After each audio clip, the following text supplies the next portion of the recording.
C'est le conte de Richard Coudenhove-Caléry. Il lance en 1922 son premier appel à l'unité européenne et il publie en octobre 1923 son célèbre manifeste appelé Pan-Europa. Il va d'ailleurs fonder une association, le mouvement Pan-Europe. Alors on voit ici d'ailleurs un ouvrage de lui, publié donc à Zurich, Vienne et Leipzig, c'est en allemand Europa erwacht. Ça, de l'allemand, ça veut dire Europe, réveille-toi. Réveille-toi avec, au passage, on le voit déjà ici, quelque chose qui fait très très très très peur. C'est l'URSS qui est en rouge. On va le voir, d'ailleurs, c'est un fil directeur. La construction européenne a toujours peur du Sud et de l'Est. Toujours. La Pan-Europe serait mise en place en 4 étapes. D'abord, l'organisation d'une conférence pan-européenne, par exemple à l'initiative d'un pays neutre qui serait la Suisse.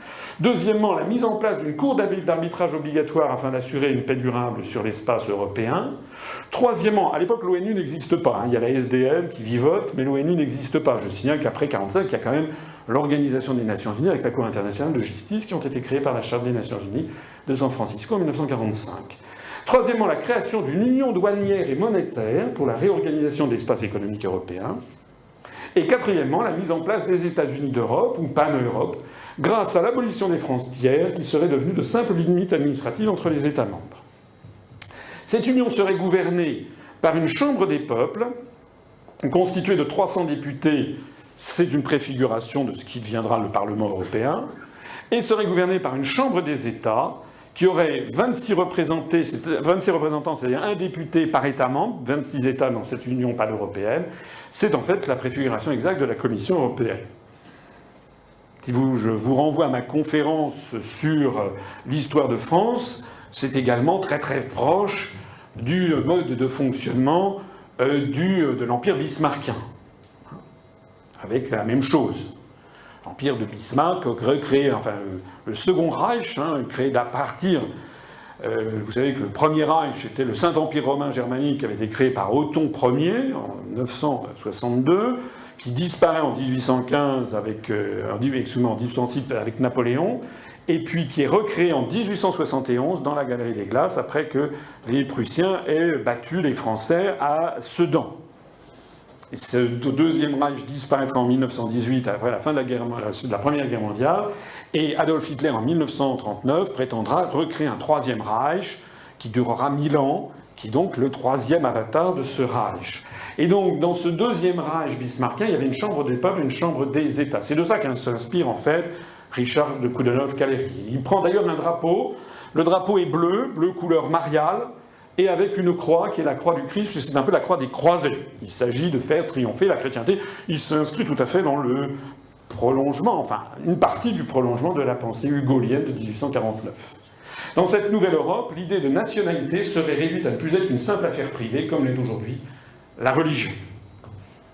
Ça, c'est le drapeau de l'Union pan-européenne telle qu'elle existe aujourd'hui. Ils ont rajouté les 12 étoiles de la Sainte Vierge, tirées du chapitre 15 de l'Apocalypse de Jean. Apocalypse, chapitre 12. Un grand signe parut dans le ciel. Une femme, enveloppée du soleil, la lune sous ses pieds et une couronne de 12 étoiles sur sa tête. Elle était enceinte et elle criait, étant en travail et dans les douleurs de l'enfantement. Un autre signe parut encore dans le ciel, et voici, c'était un grand dragon rouge, ayant 7 têtes et 10 cornes, et sur ses têtes 7 diadèmes. Sa queue entraînait le tiers des étoiles du ciel et les jetait sur la terre. Le dragon se tint devant la femme qui allait enfanter, afin de dévorer son enfant lorsqu'elle aurait enfanté. Elle enfanta un fils, qui doit paître toutes les nations avec une verge de fer. Et son enfant fut enlevé vers Dieu et vers son trône. Et la femme s'enfuit dans le désert, où elle avait un lieu préparé par Dieu, afin qu'elle y fût nourrie pendant 1260 jours. Et il y eut guerre dans le ciel. Michel et ses anges combattirent contre le dragon. Et le dragon et ses anges combattirent, mais ils ne furent pas les plus forts, et leur place ne fut plus trouvée dans le ciel. Et il fut précipité le grand dragon, le serpent ancien, appelé le diable et Satan, celui qui séduit toute la terre.